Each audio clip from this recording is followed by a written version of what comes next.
राकेश रंजन में आपका स्वागत है। एनईपी यानी राष्ट्रीय शिक्षा नीति के तीसरी वर्षगांठ और शिक्षकों की चिंता के भाग 1 में भारत में उच्च शिक्षा की चुनौतियां, शिक्षा की बेहतरी की नीति और नियत पर शिक्षाविदों ने अपनी बातें रखी।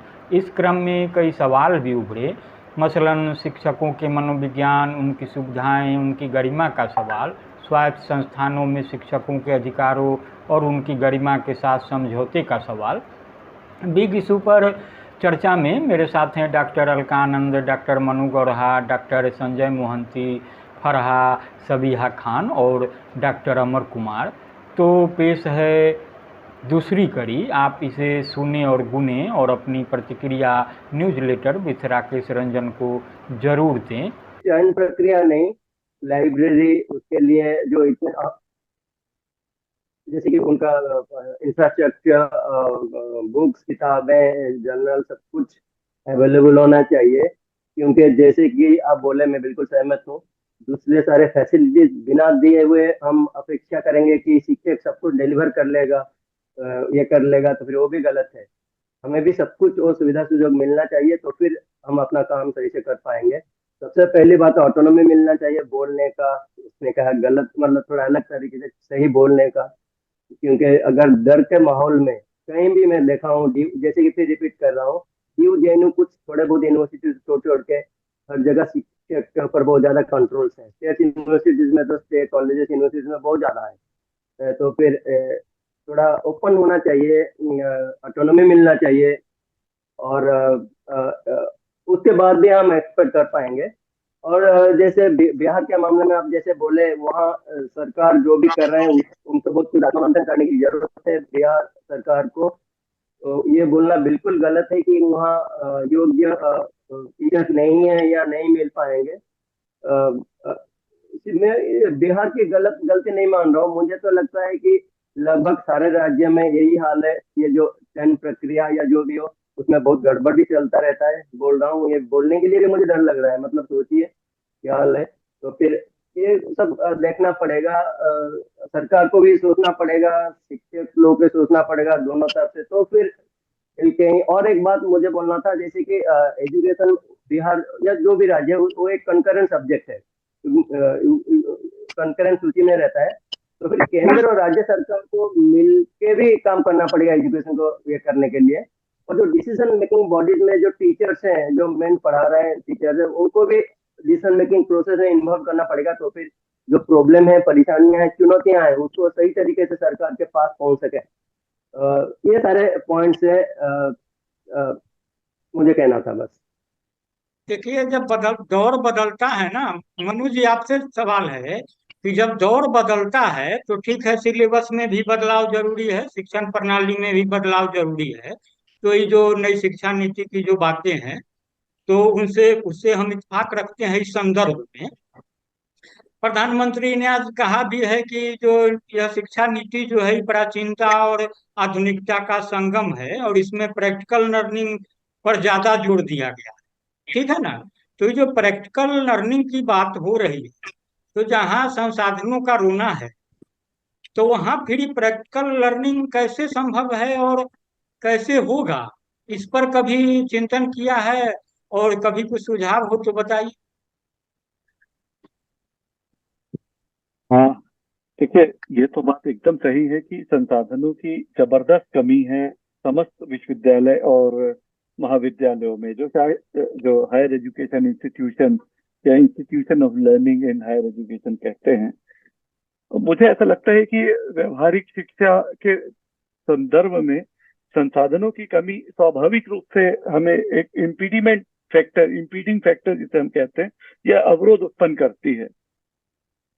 चलिए, संसाधन तो सरकार दे नहीं रही है। मुझे, आपने चूंकि सुझाव के रूप में मुझे कहा है, तो मुझे ऐसा लगता है कि संसाधनों की पूर्ति एक एक उपाय के रूप में हम ये कह सकते हैं कि हमें इंडस्ट्रियलिस्ट के साथ जोड़कर, जैसे इन्होंने कहा कि पर्यावरण के साथ जोड़ दिया है आजकल सीएसआर पॉलिसी को, तो क्यों ना हमारे एजुकेशन को भी आप सीएसआर पॉलिसी के साथ जोड़िए और बिल बना दीजिए कि आपको अगर आपकी 50 करोड़ से ऊपर का टर्नओवर है, या एक कोई सा भी आप क्या कहते हैं अमाउंट फिक्स कर दीजिए किसी भी इंडस्ट्री का, तो आपको 1% या 2% आपको अपने टर्नओवर का, क्षमा चाहता हूँ, अपने प्रॉफिट का आपको हमारे एजुकेशनल इंस्टीट्यूशन में, और वो भी शासकीय संस्थानों में देना पड़ेगा। इससे क्या होगा कि कंपनी वाले कंपल्सरली कुछ पैसा हमारे शासकीय शैक्षणिक संस्थानों को देंगे, और उस शैक्षणिक, क्योंकि सरकार तो दे नहीं रही है, तो अप्रत्यक्ष रूप से मुझे लगता है कि हमें जब ये संसाधन अर्थ मिलेगा इस व्यवस्था के माध्यम से, तो अपनी जो आवश्यकताएं हैं संसाधनगत संरचनागत संसाधनों की आवश्यकताएं हैं, वो हमें पूर्ति करने का अवसर प्रदान होगा। फरहा जी, एक सवाल बनता है कि जो खास करके कहा जाता है ना कि जिस घर का मुखिया जैसा होगा ना, वहाँ के सदस्य उसी से प्रेरित होते हैं और उस दिशा में आगे बढ़ते हैं। तो यहाँ सवाल जो है विश्वविद्यालय में कुलपति की नियुक्ति को भी लेकर रहा है, और इस पर हमेशा सवाल उठता रहा है। ठीक है ना। होता है कि कुलपति की नियुक्ति तो कुलाधिपति के माध्यम से हो जाता है, तो आमतौर पर राज्यपाल ही कुलाधिपति होते हैं, जाहिर है। तो अब कुलाधिपति चूंकि राजनीतिक पद होता है, ठीक है ना, कोई भी राजनेता है, उनकी जहाँ पहुंच है उस हिसाब से जिनकी सरकार होती है केंद्र में, तो वहाँ वो राज्यपाल हो जाते हैं और स्वाभाविक रूप से कुलाधिपति हो जाते हैं। तो जब कुलपति के चयन की बारी आती है, तो फिर उसी नजरिए से देखा जाता है और उपकृत करने की बात हो जाती है जिनकी जहाँ तक पहुंच है। तो वहाँ जो काबिलियत की जो बातें होती है ना कहीं गौण हो जाती है। ठीक है। पहले के दौर में एक कुलपति रहे हैं और शिक्षाविद, उनके साहित्य के माने शिक्षा के क्षेत्र में बहुत बड़ा योगदान रहा है, उनकी एक खास तौर से पहचान रही। ठीक है। और राज्यपाल भी वैसे ही लोग होते थे, बनाए जाते थे। लेकिन अभी कुलपति के चयन को लेकर जो सवाल है, तो इससे आप इत्तेफाक रखती हैं? निश्चित है। विगत अगर हम 10-15 सालों में अगर हम देखें, उससे पहले भी लगभग 25 साल समझिए आप, तो 25 सालों में अगर हम कुलपतियों की नियुक्ति और कुलपतियों के द्वारा की गई नियुक्ति विश्वविद्यालयों में देखें, तो दोनों ही संदिग्ध रही है। कुलपतियों की नियुक्ति में हम जब देखते हैं व्यवहारिक रूप से जो जो विश्वविद्यालय की व्यवस्था से जुड़े हुए हैं, वे पाते हैं कि कहीं ना कहीं कुलपति हमारे फंडों का इस्तेमाल, अर्थ का इस्तेमाल वहां नहीं कर रहे हैं जहां पे उन फंड निर्धारित किए गए थे। कंस्ट्रक्शन एक उनका ऐसा माध्यम है, हर विश्वविद्यालय में जाइए तो कंस्ट्रक्शन के लिए सबसे पहले कुलपति अपना समर्थन देता है, और ऐसा क्वालिटी ऑफ कंस्ट्रक्शन होता है कि 2-4 साल में ही, पहले साल में ही बिल्डिंग में पानी आना शुरू हो जाता है, और उसकी उम्र ऐसे लगता है 2-4 साल बाद कि इसे लगता है कि 3-4 दशक हो गए हैं। स्वाभाविक है कि क्वालिटी कंप्रोमाइज हुई तो सिग्नेचर तो कुलपति के माध्यम से होता है। एक हमारे यहाँ 5 लाख के ऊपर का सिग्नेचर पूरी समिति बैठ के करती है, और अंतिम जो निर्णय होता है वो कुलपति जी लेते हैं।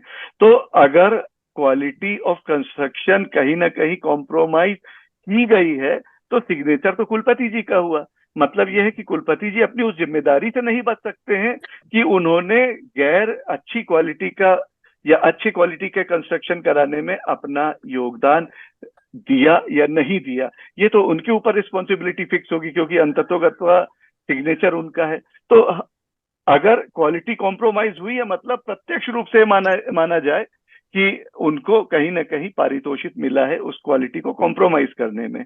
और एक तो ये हुआ कि कुलपति और क्यों कर रहा है, क्योंकि वो शायद दे के आए हैं, इस कारण से उन्हें ऊपर देना पड़ रहा है। जैसा आपने कहा कि राजनीतिक क्या कहते हैं कि पकड़ के माध्यम से आजकल लोग कुलपति बन रहे हैं।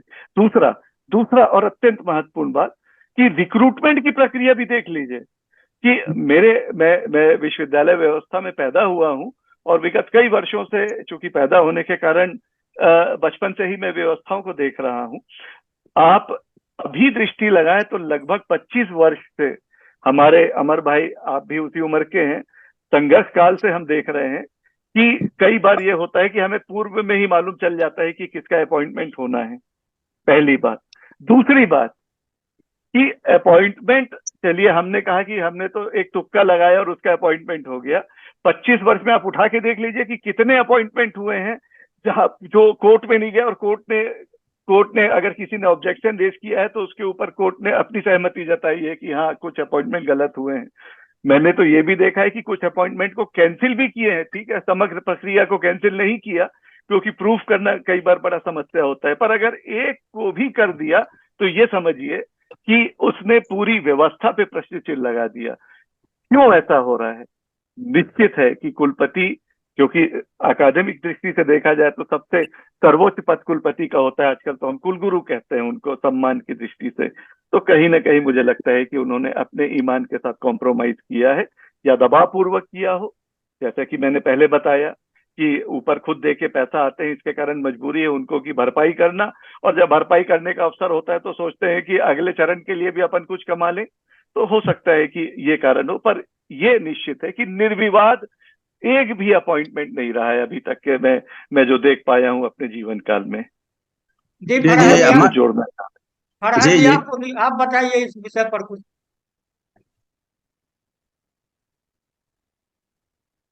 हेलो। जी हाँ सर, ये बात तो ठीक है कि जो भी अपॉइंटमेंट्स हो रहे हैं बीसी सर लोगों के, जो भी अपॉइंटमेंट्स हैं वो जाहिर सी बात है कहीं ना किसी तरीके से दिए जाते हैं। लेकिन बीसी जो भी वीसी आ रहे हैं, मैं ये मानती हूँ कि कुछ सामाजिक कुछ राजनीतिक पहलू ऐसे होते हैं कि उन्हें ये कार्य करने पड़ते हैं जो वो नहीं करना चाहते। लेकिन अगर 10 अपॉइंटमेंट्स हो रहे हैं तो क्या 8 अपॉइंटमेंट्स फेयर नहीं हो सकते? 8 अपॉइंटमेंट्स भी अगर फेयर हो जाएंगे तो वो शिक्षक चुन करके आएंगे जो वास्तव में योग्य हैं, जिनको वास्तव में पढ़ाना आता है, जो वास्तव में शिक्षक हैं। शिक्षक अर्थात कि वो बच्चों का सर्वांगीण विकास चाह रहा है। वो शिक्षक सिर्फ इसलिए नहीं आया है कि उसको एक मोटी रकम मिल जाएगी सैलरी के रूप में और आराम से उसका घर चलेगा। उनका क्या सिलेक्शन नहीं कर सकते? अगर उनका सिलेक्शन हो जाता है, वो यूनिवर्सिटीज में अगर 100 में से 80% या 50% शिक्षक भी इस प्रकार के आ जाते हैं तो हम जो इस शिक्षा की गुणवत्ता की बात कर रहे हैं वो अपने आप। जी अमर जी। मगर ऐसा सॉरी टू इंटरवेन, जी मगर मैं ऐसा इसमें नहीं। इंटरवेन करना चाहूंगी। जी जी बोलिए। यहाँ प्रतिशत की बात हो रही है। ये जी व्यवस्था ये व्यवस्था कितनी जड़ है, इसके मूल में जाने की जरूरत है। हम कॉम्प्रोमाइज किस लिए करें?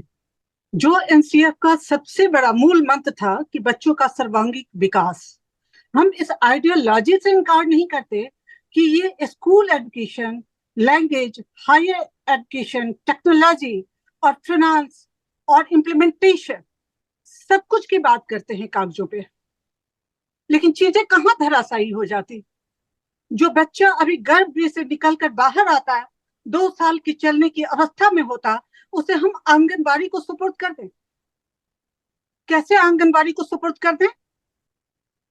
जिसने अभी तक मेहतर का कार्य किया है, जिसने अपने घर के चूल्हा चक्की और पोछा करने के बाद उस आंगन में थोड़े समय व्यतीत किए हैं।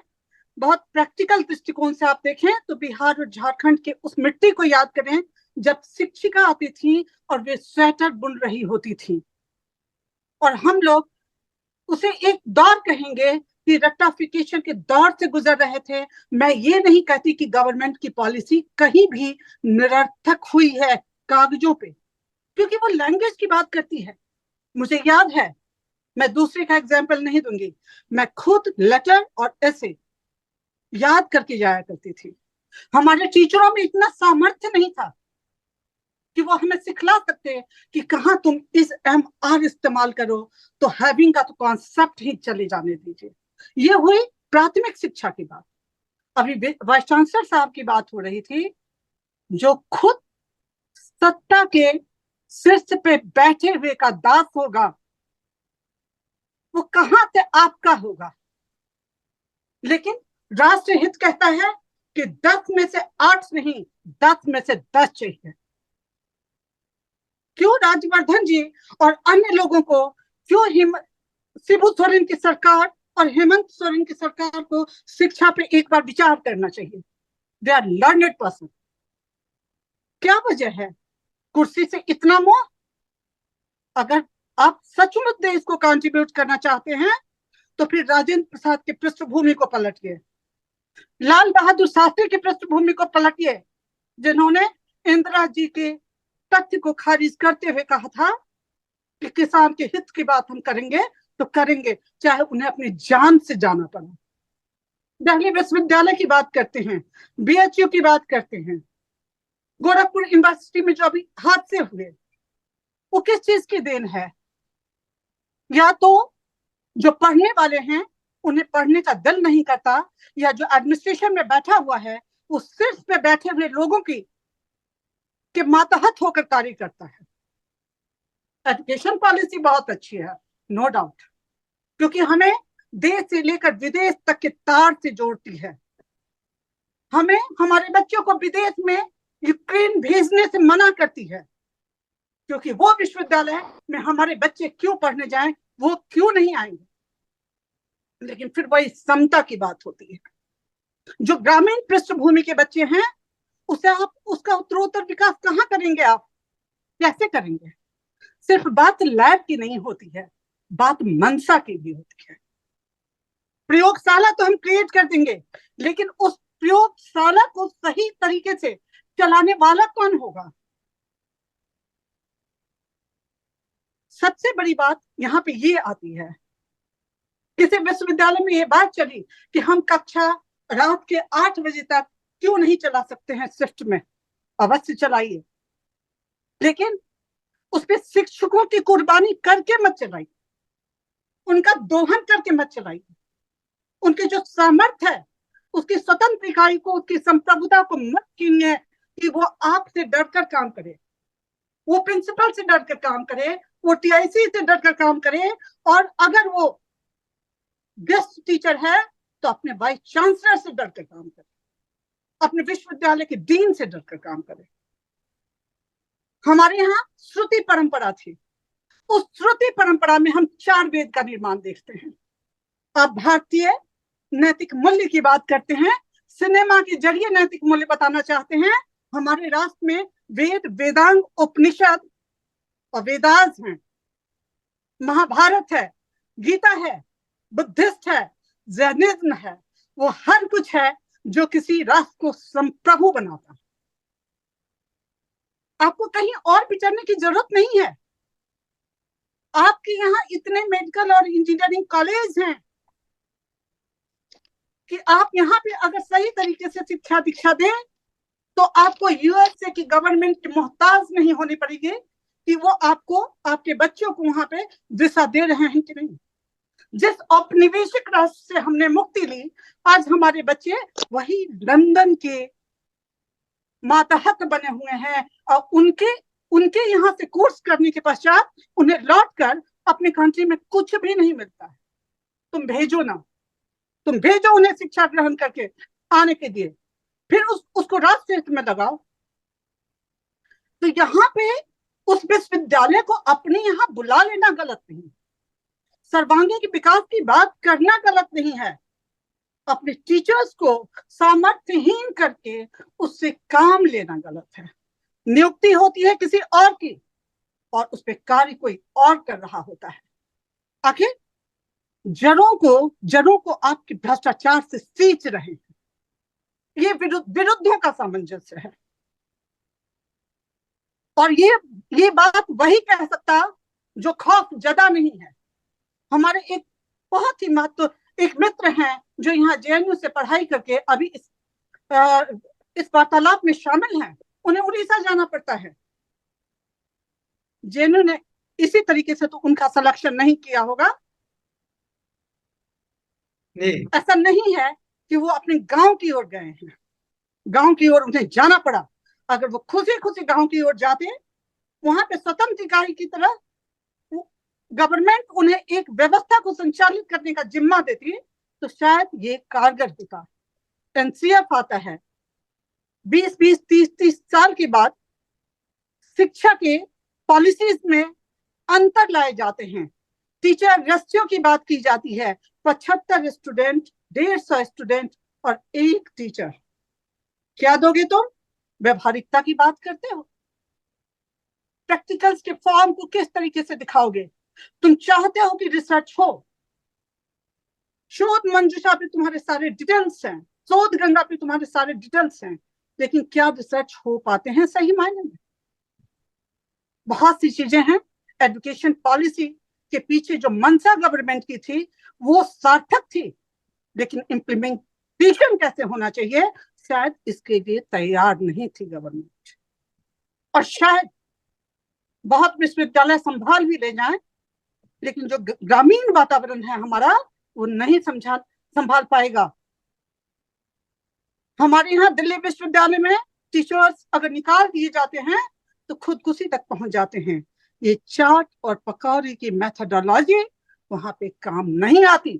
काम आती है गवर्नमेंट की वो दृष्टि जिसे वो कहते हैं कि हम वैल्यू एजुकेशन से जोड़ रहे हैं, हम सेक्स से जोड़ रहे हैं, हम एईसीसी से जोड़ रहे हैं। एनईपी की ये धारणाएं तो सही है, तर्कसंगत है, लेकिन उसके लिए मंशा भी उतनी ही प्रबल होनी चाहिए कि हम कुछ कर गुजरेंगे। हम रिसर्चर्स चाहते हैं तो हम रिसर्चर्स को क्रिएट करें, उनका निर्माण करें। ये बहुत अच्छा है कि प्रयोगशाला अगर गठित किया गया तो जो बच्चे हमारे घर पे बैठकर साल 2 साल में कक्षा में एक दिन आते थे, ये उनकी मजबूरी है। लेकिन ये प्रयोगशाला कैसे बन रहे हैं, जिसपे हमारे एक साथी मित्र ने प्रकाश डाला कि जहां प्रयोग के लिए शालाएं तो बनती हैं, लेकिन जो इंस्ट्रूमेंट्स होने चाहिए वही पर्याप्त मात्रा में नहीं है। बहुत सी ऐसी बातें हैं। ये चर्चा परिचर्चा का दौर है, बहुत लंबे अरसे तक चलेगा। नैतिकता की बात है, मूल्यों की बात है, जरूर सृजित कीजिए। रह गया बिहार की बात, तो बिहार के लिए कोड है ये बात कि उन्हें अपने ही पढ़ाए हुए लोग अपनी ही व्यवस्था में फिट नजर नहीं आते हैं और वो देश दुनिया में जाकर नाम कर रहे हैं। ये दुर्भाग्य है उस देश का, उसके राज्यों का, जहां प्रधानमंत्री की सोच तो, सपने तो बहुत बड़े हैं, लेकिन जिससे उन्हें इम्प्लीमेंटेशन करवाना है वो व्यक्तिगत राजनीति के उस चौराहे पे खड़े हैं जहां उन्हें पद, प्रतिष्ठा और पैसा से अलग कुछ भी नहीं चाहिए। इससे इतर कुछ भी नहीं चाहिए। उन्हें वोट की राजनीति करनी है, और वोट की राजनीति में वो ऐसे लोगों को प्रारंभिक शिक्षा में बिठा देते हैं जिन्हें क ट का ज्ञान नहीं है। और उच्च शिक्षा की बातें, उच्च शिक्षा से तो हमारे सारे साथी ही जुड़े हुए हैं। तो हम इनकी पॉलिसीज की का बड़प्पन कर सकते हैं, ठीक है, उसे उतारो तो जमीनी तौर पे। हमारी तो मांग इतनी ही होनी चाहिए। राष्ट्र का निर्माण करो, राज्य का निर्माण करो, और साथ ही युवा पीढ़ी का निर्माण करो जो देशभक्त भी हो, जो तुम्हारे मोर्चे से लेके तुम्हारे विज्ञान और प्रौद्योगिकी को संभाल सके। कल्पना चावला आखिर बाहर ही क्यों, भीतर क्यों नहीं? पीटी उषा, या फिर आज जो हम लड़कियों के साथ हुए बर्ताव को देखते हैं, हमारे कोर्स की बात है इसलिए मैं वहां गई हूं। हमारे कोर्स में है स्पोर्ट्स, योगा। कहां तक सुरक्षित है हमारी लड़कियां? ये क्या तिजारत की चीज थी कि उन्हें धरने पे बैठना पड़ा?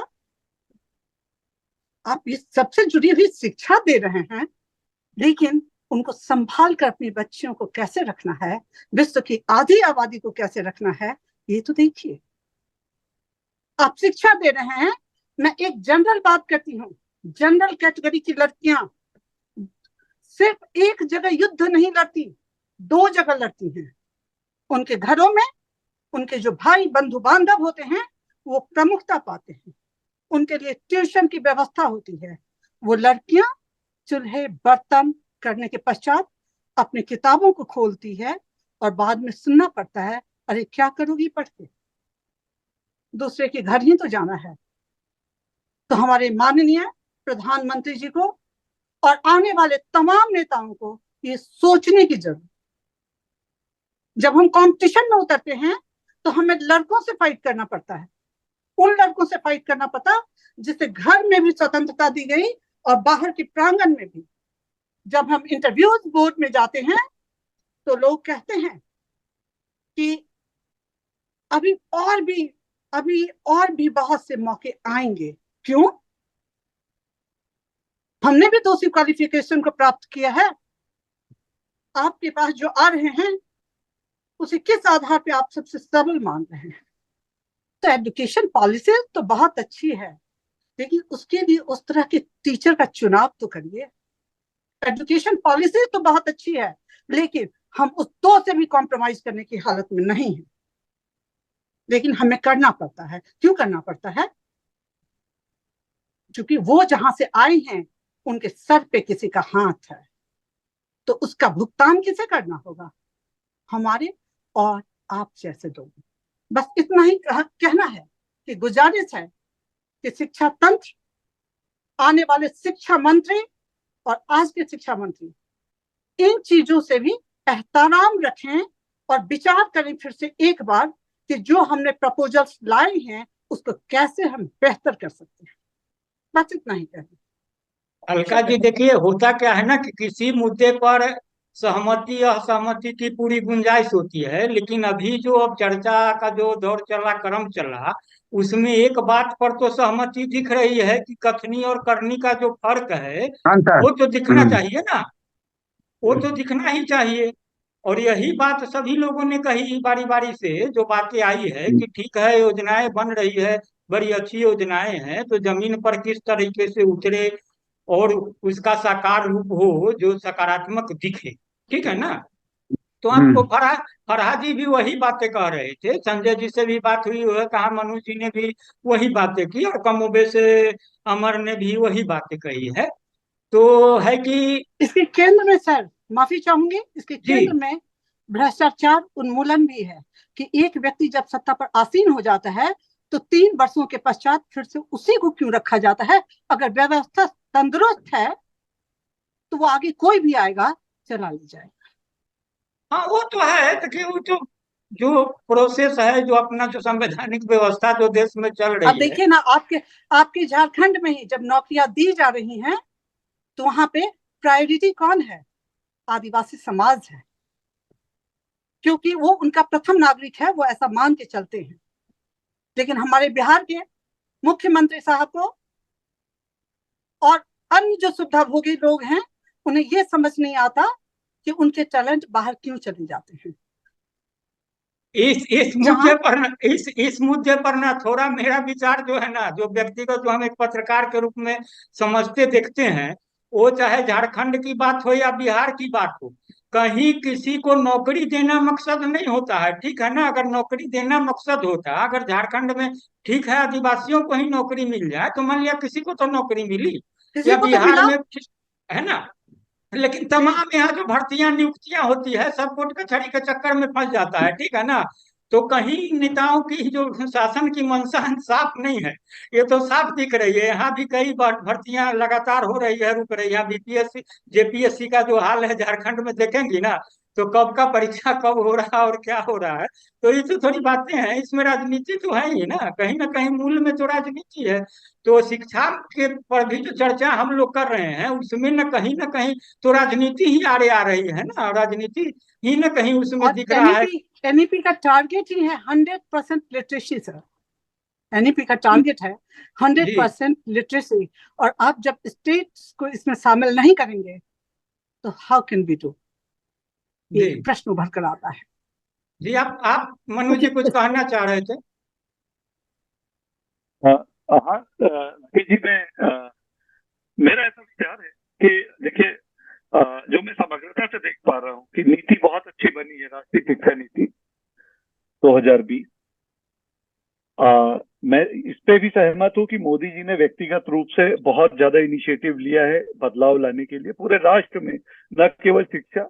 मुझे स्मरण है, एक बात मैं क्यों बोल रहा हूँ उसके पीछे आधार बताऊंगा मैं। मुझे स्मरण है कि मोदी पतियों को पत्र लिखा था कि अभी जो जुलाई बीत चुकी पिछले वर्ष कि 2022 जुलाई तक आपको सारे पद भरने हैं। 60% पद केंद्रीय विश्वविद्यालय के अभी भी खाली हैं। उनकी मंशा थी कि सारे पद भरिए, जिससे कि शिक्षा व्यवस्था अपनी पटरी पे आ सके। कम से कम जो इंफ्रास्ट्रक्चर में जो कमी है शिक्षकों की, वो तो दूर हो सके। पर दिक्कत क्या है, मोदी जी वहां से अपना विजन दे सकते हैं, इम्प्लीमेंट करना है यूजीसी को, और इम्प्लीमेंटेशन नहीं उसे करवा उसे सकते। मुझे एक मिनट, मुझे एक बार बोलने दीजिएगा। इम्प्लीमेंट करना है यूजीसी को। कंट्रोलिंग अथॉरिटी कौन है? यूजीसी है। और एग्जीक्यूट और उसे व्यवहारिक रूप से लाना किसको है? नियंत्रक यूजीसी है। और व्यवहारिक रूप से लाएगा कौन? विश्वविद्यालय।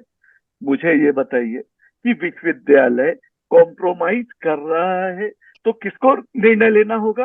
दो स्तर पे निर्णय होते हैं, एक है राज्य सरकार को और दूसरा राज्य सरकार के साथ साथ में गवर्नर को, क्योंकि अलग अलग राज्यों में व्यवस्थाएं अलग अलग है। और उसके अलावा अगर निर्णय लेना है तो यूजीसी को। ये दोनों ही जो एजेंसियां हैं, एक शासन और एक व्यक्ति, राज्य सरकार शासन है और व्यक्ति हमारे गवर्नर महोदय हैं, जो अधिकतर जगह चांसलर हुआ करते हैं, कुछ जगह नहीं है, कुछ जगह प्रधान मुख्यमंत्री चांसलर है। और दूसरा जो एजेंसी है वो है यूजीसी। मुझे ऐसा लगता है कि कहीं ना कहीं अगर गलती हो रही है तो ये दो संस्थाओं में हो रही है, दो व्यक्तियों में हो रही है। यूजीसी इम्प्लीमेंट कराने में असफल हो रहा है और बेईमानी कराने को में असफलता को नजरअंदाज कर रहा है हमारे चांसलर, आदरणीय चांसलर महोदय, या हमारी राज्य सरकार। और अगर बेईमानी कर रहे हैं वो तो व्यक्तिगत रूप से कुलपति जी, किसी भी अगर विश्वविद्यालय में गड़बड़ी हो रही है तो व्यक्तिगत रूप से कुलपति जी कर रहे हैं। दबाव जब हम लोग को आता है नंबर बढ़ाने का, तो क्या आपको लगता है कि हम नंबर बढ़ा दें? जब हम अपने जमीन में अपने अंदर झांक के देखते हैं कि नहीं गलत है ये, तो क्या कुलपति जी या उच्च पद पे बैठे व्यक्ति को नहीं सोचना चाहिए कि गलत है तो हम क्यों गलत करें? वहां तो वो कॉम्प्रोमाइज कर जाते हैं। तो मुझे ऐसा लगता है कि चलिए उनने कॉम्प्रोमाइज किया तो उसके ऊपर की एजेंसी गवर्नर और शासन होती है, उन्हें निर्णय लेना चाहिए। और अगर वहां भी नहीं ले पा रहे हैं तो यूजीसी एक संस्थान है, उसे निर्णय लेना चाहिए, क्योंकि सारी तमाम जो भी समस्याएं होती है एक प्रतिलिपि शिकायत करता है यूजीसी को भी भेजता है और गुहार लगाता है कि आप न्याय कीजिए। और यूजीसी क्योंकि कंट्रोलिंग अथॉरिटी है तो उसको इस दिशा में सोचना चाहिए, पर कमोवेश वो भी आंख बंद करके बैठ जाती है। हर चीज को मुझे ऐसा लगता है कि प्रधानमंत्री नहीं देख सकते। विजन वो दे सकते हैं, जो बहुत अच्छा विजन दिया उन्होंने। कहीं ना कहीं इन तीन जगहों में गड़बड़ी हो रही है और यहाँ पे हमें चिंतन करना पड़ेगा कि हम कैसे इन गड़बड़ियों को सुधार सके। इसके लिए राकेश जी, इसके हाँ बताइए कि इसके लिए आखिर चिंतन करे कौन? अगर जिम्मेदार कौन? प्रधानमंत्री से विजन देकर राकेश के जी, मैं इस पे जोड़ूंगा क्योंकि मैंने इस प्रश्न को उठाया है। चिंतन हमें करना है शिक्षक के रूप में। क्यों मैं बताऊंगा, क्योंकि कुलपति तो कहीं 3 और कहीं 4 साल के लिए आते हैं। विश्वविद्यालय किसका है? हमारा है, हमारे शिक्षकों का विश्वविद्यालय है। जो शिक्षक वहां पे हैं उन्हें वहां पे विरोध करना चाहिए कुलपति का, जहां पे भी कुलपति गलत कर रहे हैं।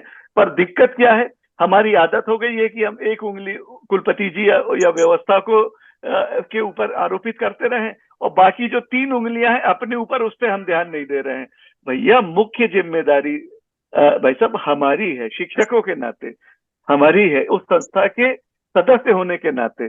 कुलपति, और मैंने पहले बताया, ये कुलपति या शासन 5 साल के, 4 साल के, कहीं 3 साल के पद हैं। पर हमें यहाँ पे रिटायर होना है। जिस भी विश्वविद्यालय या महाविद्यालय में हम काम कर रहे हैं, उस विश्वविद्यालय और महाविद्यालय के लिए से हमें रिटायर होना है, तो हमें चिंतन करना पड़ेगा। और कहीं ना कहीं अंततोगत वो अगर दोषी है गलत काम के विरुद्ध, अगर मार्टिन लूथर ने कहा था कि अगर अन्याय कहीं हो रहा है तो मानिए कि अन्याय सब जगह हो रहा है। तो मुझे लगता है कि उस सब जगह अन्याय में हम ज्यादा दोषी हैं, बकायदा की कुलपति जो गलत कर रहा है उसके। हाँ अमर जी बोलिए। माननीय प्रधानमंत्री जी, लाइट बट टाइट की जब बात करते हैं तो उसको इम्प्लीमेंट करने की जरूरत है। जी बोलिए अमर जी। जी हमारा एक क्वेश्चन है कि हम एनईपी के बात सार्थक मानते हैं कि एनईपी सही है, ठीक है ना, लेकिन वो केंद्र की सरकार हो चाहे राज्य की सरकार है, कोई भी सरकार शिक्षा के प्रति जागरूक नहीं। कोई भी सरकार, केंद्र की सरकार हो चाहे राज्य की सरकार हो, उसका बजट उठा के आप देख लीजिए, बजट में शिक्षा का क्या प्रावधान है, हाईएस्ट सिस्टम का कितना प्रावधान है? 3% अब 6 हो गया। कितना प्रावधान है? आप मैंने अमर जी ने बहुत अच्छा आप प्रश्न उठाया। दीदी हमारा है ये है। एक हमारा ये कहना है कि शिक्षा के प्रति आप स्वास्थ्य पर क्या दे रहे हैं, शिक्षा पर क्या, जो एजुकेशन है वो किसी जो व्यक्ति का, वो स्टेट का है, तो डेवलपमेंट का बैकबोन होता है, बैकबोन होता है। आप जब शिक्षा व्यवस्था सही नहीं कर रहे हैं तो सिर्फ ग्रेजुएशन दिखला रहे हैं कि हमारा 97% ग्रेजुएशन हो गया, पीजी हो गया, 90% हुआ, और क्वालिटी क्या हो रहा है आपका? तो बजट तो आप दे रहे अमर हैं, जी, ये तो सरकार का काम है वीडियो ऑन करिए अमन जी। जी। ये तो सरकार का काम है ना। जी जी फराज जी का तो बोलना चाह रही हैं।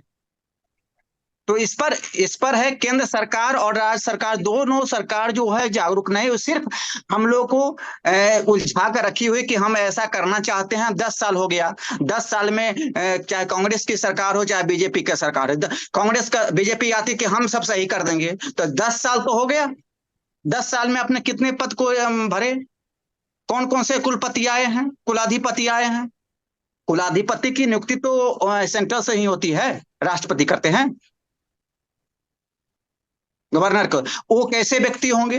पहले होता था कुलपति को सर्च किया जाता था, पहले सर्च होता था कुलपति को। आप मनु जी के फादर थे कुलपति, पूछ लीजिए। मनु जी के फादर बैठे हुए, मनु जी इनके फादर कुलपति थे, तो इनको सर्च किया जाता कि इनके फादर को सर्च करके लाया जाता था कि कौन विश्वविद्यालय कौन सूट हो जाए। अब होता है एप्लीकेशन दीजिए कुलपति के, जो उसमें फिट बैठेगा वो हो रहा है।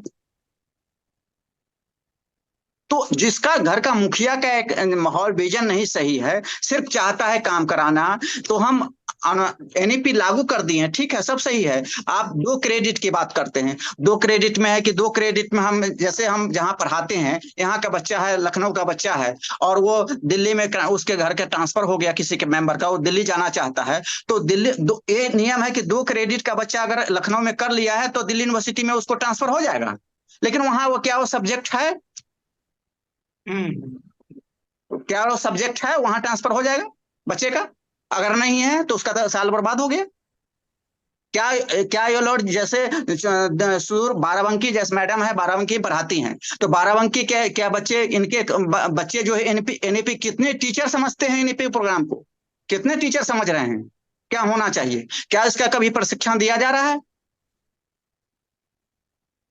तो आप लागू करने के पहले, अब हम कहे नहीं कहता आप 23 में लागू करते, 20 में लागू करते, लेकिन उसके पूरी व्यवस्था को आप सही कर लेते। हमारा ये क्वेश्चन है, चाहे टीचर का है, चाहे प्रयोगशाला का हो, चाहे जो भी सिस्टम है कि बच्चे को आएंगे, तो आप करने के बाद उसको लागू करते हैं। आप देखिए अभी कानपुर विश्वविद्यालय में इसका 32 कुलपतियों की मीटिंग हुई थी, 32 कुलपतियों की मीटिंग, सबने कहा कि कोई व्यवस्था सही नहीं है। सिर्फ हम लोग उसको लाद लिए हैं, ढो रहे हैं। परीक्षा, एडमिशन लेते हैं, परीक्षा फॉर्म भरवाते हैं, परीक्षा लेते हैं, फिर पढ़ाते हैं, फिर 2 महीना में, जहां 6 महीना का कोर्स है वहां 2 महीना भी क्लास नहीं हो रहा है सर, जबकि 180 दिन मिनिमम 180 दिन का क्लास होना चाहिए। तो सिर्फ कागज पर हम लोग बनाते हैं। 75% अटेंडेंस की बात करते हैं, 75%, कहाँ 75% अटेंडेंस हो रहा है? तो गुणात्मक शिक्षा कहाँ से आएगी? तो कोई भी काम करते हैं तो उसके पहले हमको होमवर्क कर लेना चाहिए कि इसमें कहाँ में कमियां हैं, कहाँ खराब है, क्या चीज है, और उसको सुधारने के बाद ही तब हम उसको इम्प्लीमेंटेशन करते हैं, तब ज्यादा सही रहता। आपने सेमेस्टर सिस्टम सबको हटा दिया, सब जगह आपको सुदूर गांव में भी सेमेस्टर सिस्टम हो गया है। अब बच्चे को मालूम नहीं कि सेमेस्टर को क्या कहते हैं, हिंदी में क्या कहते हैं सेमेस्टर को मालूम नहीं है, अधिसत्र कहते हैं कि सेमेस्टर कहते हैं, क्या मालूम, उसको मालूम नहीं है। जी फराज जी, उसमें फराज जी जी जी को थोड़ा बोलिए, मौका दीजिए, भी कुछ कहना चाह रही थी लंबे समय से, जी जी बोलिए। बोलिए बोलिए। हाँ हाँ सर। सर अमर सर से मैं सहमत हूँ कि पहले हमको होमवर्क कर लेना चाहिए था, उसके बाद एनएपी लागू करना चाहिए था। और इंफ्रास्ट्रक्चर तो नहीं है, जैसे मैंने पहले भी आपको बताया था, इंफ्रास्ट्रक्चर बिल्कुल नहीं है। बात हो रही थी सर जी कि एनएपी तो स्टार्ट हो गया है, और ये इसको तीसरा वर्ष है, 29 जुलाई को ही वो स्टार्ट हुआ था, घोषित किया गया था। और जैसे कि हम सभी लोग जानते हैं कि इसके 4 पिलर भी रहे हैं, इसकी पहुंच, समानता, गुणवत्ता, सामर्थ्य आदि इत्यादि, और इसकी जवाबदेही भी। लेकिन क्या इन गोल्स को, इन एम्स को हम पहुंच पा रहे हैं कि नहीं पहुंच पा रहे हैं?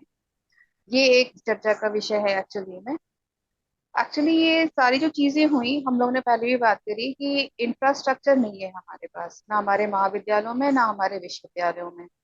एनईपी के तहत ये है कि आपको हर 6 महीने पर एग्जाम कराना है। इन्हीं 6 महीने के अंतर्गत आपको सारे जो भी आपके क्रेडिटेंशियल कोर्सेज हैं उसको कंप्लीट कराना है। साथ ही साथ हर एक कोर कोर्स का आपका मिड टर्म होगा, और जो भी प्रैक्टिकल चीजें होंगी वो प्रैक्टिकल्स भी होंगे। अगर मैं बात करूं, मैं जैसे पढ़ा रही हूँ, तो 6 महीने का ड्यूरेशन है एक सेम को खत्म करने के लिए, बट वो 6 महीने हमको नहीं मिल पा रहे। यहाँ तक कि एग्जाम्स जो हो रहे हैं, एग्जाम्स के दौरान भी दूसरे सेमेस्टर की पढ़ाई स्टार्ट हो रही है, मगर हमारे पास वो इंफ्रास्ट्रक्चर नहीं है कि हम एक ही बिल्डिंग में एग्जाम भी करा पा रहे हैं और पढ़ाई भी करा पा रहे हैं। फिर स्टाफ की कमी हो रही है, क्योंकि इन्विजिलेशन के लिए आप लोग अलग टीचर्स चाहिए और पढ़ाने के लिए वही टीचर्स भी लगेंगे। क्या ये टीचर्स के ऊपर दोहरी मार नहीं आ रही है? फिर आप ये बात करते हैं गुणवत्ता की।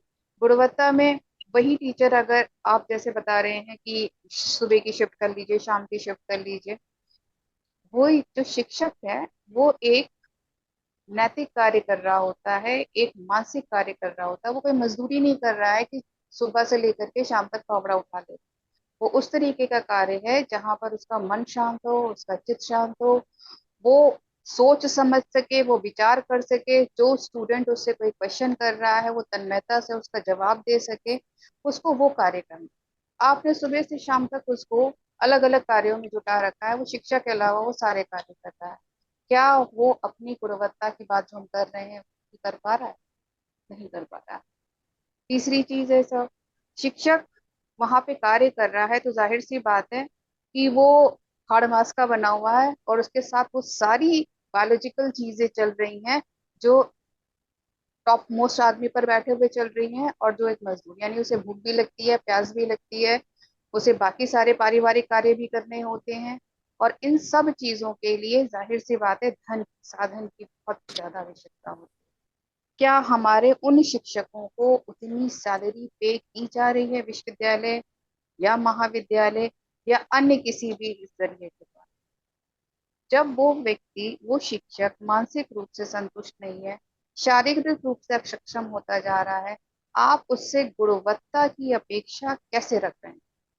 हम सिर्फ गुणवत्ता की बात कर रहे हैं, हम ये तो बात ही नहीं कर पा रहे हैं कि शिक्षक की नियुक्ति कैसे होगी, शिक्षकों के पास क्या क्या कार्यभार रहेगा, शिक्षकों का विकास कैसे होगा, वो शैक्षणिक स्तर को अपने कैसे बढ़ाएगा, इन सब की बात नहीं करते।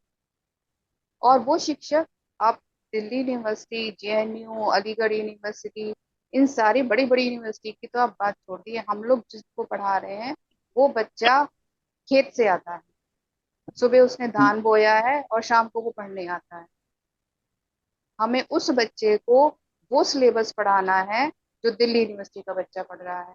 अब आप ये बताएं कि हम कहाँ से, किस तरीके से साधन जुटाएं कि हम उस बच्चे को वो सारी चीजें प्रोवाइड कर सकते हैं जो दिल्ली यूनिवर्सिटी का बच्चा पा रहा है।